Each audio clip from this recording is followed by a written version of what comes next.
ઉત્તરાખંડ બાદ હવે આપણું ગુજરાત સમાન નાગરિક સંહિતા એટલે કે યુસીસી લાગુ કરનારું દેશનું બીજું રાજ્ય બની ગયું છે.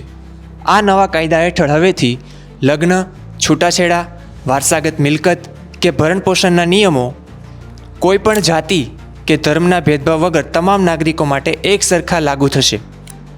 યુસીસીની કેટલીક મહત્ત્વની જોગવાઈઓ પર નજર કરીએ તો જો તમે લગ્ન કર્યા છે તો 60 દિવસની અંદર તેનું રજિસ્ટ્રેશન કરાવવું ફરજિયાત છે, નહીંતર 10,000 રૂપિયાનો સીધો દંડ ફટકારવામાં આવશે. અને હા, બળજબરીપૂર્વક લગ્ન કરાવનારને 7 વર્ષ સુધીની જેલ પણ થઈ શકે છે.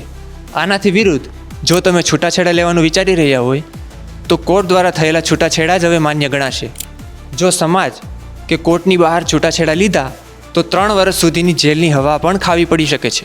યુસીસીમાં દીકરીઓ માટે સૌથી મોટા સમાચાર એ છે કે પૈતૃક મિલકત એટલે કે પિતાની મિલકતમાં દીકરાઓનો જેટલો હક હોય છે તેટલો જ સમાન હક હવે દીકરીઓનો પણ રહેશે, પછી ભલે તે ગમે તે ધર્મની હોય.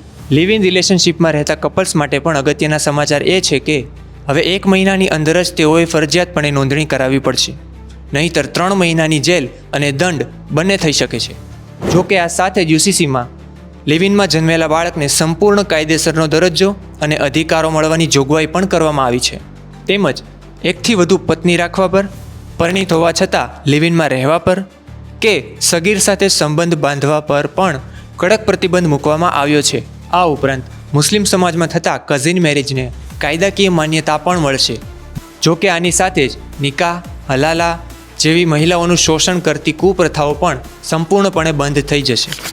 ઉલ્લેખનીય રીતે આ નવો કાયદો ગુજરાતમાં છેલ્લા 10 વર્ષથી રહેતા તમામ લોકો, અહીં મિલકત ધરાવતા તમામ લોકો અને સરકારી કર્મચારીઓને લાગુ પડશે. જ્યારે બીજી તરફ બંધારણ મુજબ અનુસૂચિત આદિજાતિ એટલે કે એસટી અને પરંપરાગત અધિકારો ધરાવતા તમામ જૂથોને આમાંથી સંપૂર્ણપણે મુક્તિ અપાઈ છે. તમને શું લાગે છે? શું ગુજરાતમાં આવેલો આ નવો યુસીસી કાયદો લિવ ઇન અને લગ્નના નિયમોને વધુ સુરક્ષિત બનાવશે કે પછી યુવાઓની મુશ્કેલીને વધારશે? આ વિશે તમારા શું મંતવ્યો છે? અમને ચોક્કસ જણાવો.